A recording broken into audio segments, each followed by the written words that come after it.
This is the NARWAL Freo Z10 robot vacuum.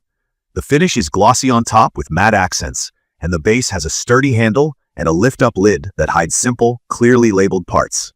It's clean-looking and doesn't scream machine in the room, which I appreciate. Key features you're looking at include 15,000 PA suction on paper, dual spinning triangular mops that scrub with constant 8N downward pressure, mop extend and edges wing that push the pads out to reach corners and toe kicks, a camera-free LiDAR navigation system, a self-emptying base with a large dust bag rated for up to 120 days, hot water mop washing and hot air drying, a HEPA filter, app control with no-go zones, dirt sense that checks dirty water to trigger extra passes, and support for Alexa, Siri, and Google Home.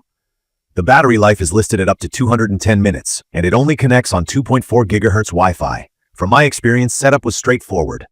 I had to make sure my phone was on 2.4 GHz, then pairing took a couple minutes.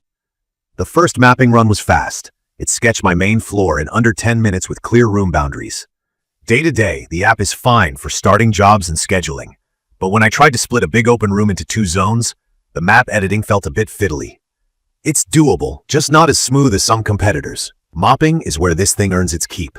I tested it on dried coffee rings and a ketchup smear I left on tile for a few hours. On a standard wet setting, it erased the coffee in one pass, and dirt sense made it return to the ketchup area for a focused second scrub. Watching mop extend and edges wing nudge the pads under cabinet, toe kicks, and along baseboards is oddly satisfying, and the constant pressure matters. You can hear and see the pads actually scrub rather than just glide. The water usage is high. On a larger run, I had to refill the clean tank midway, so if you have a big house, the auto refill kit will feel less like an accessory and more like a must-have for hands-off use. Vacuuming is good on hard floors and just okay on carpet.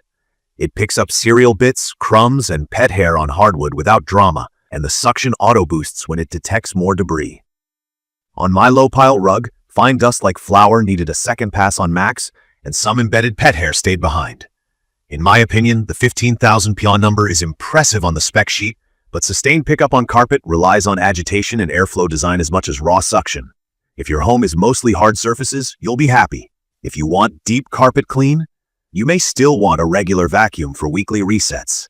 The tangle-free promise has been real for me. I've got long hair in the house and a fluffy dog, and after multiple runs I found almost nothing wrapped around the main roller. The side brushes didn't choke up either. NARWAL's dual-flow setup channels hair inward and uses the brush design to keep it moving, and it shows. Maintenance has been easy too. The triangular pads pop off with Velcro and magnets, the dust bag is quick to swap, and the tray is simple to wipe. Navigation has been steady and confident. The LiDAR 4.0 scan builds accurate maps and the robot glides close to furniture without bumps. The millimeter-level obstacle avoidance is solid for larger items, but cords are still trouble.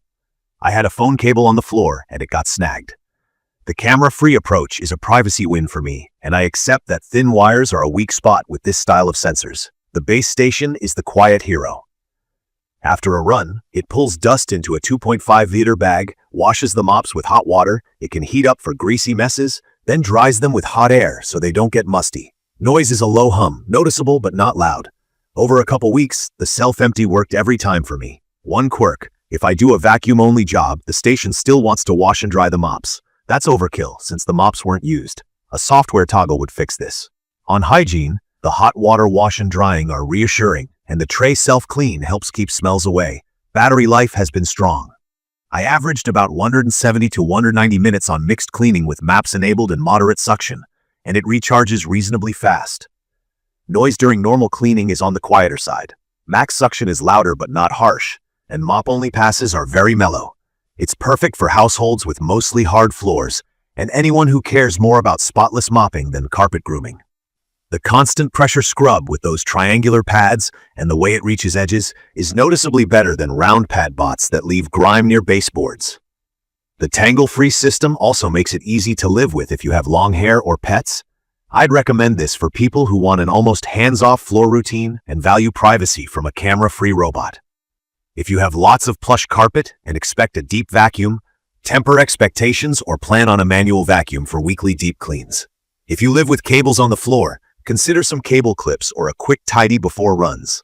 In my opinion, the hardware is excellent and thoughtful, while the software is good but not polished in every corner.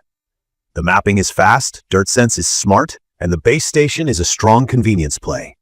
The app's advanced controls need a bit more refinement, and the logic around necessary mop washing should be smarter.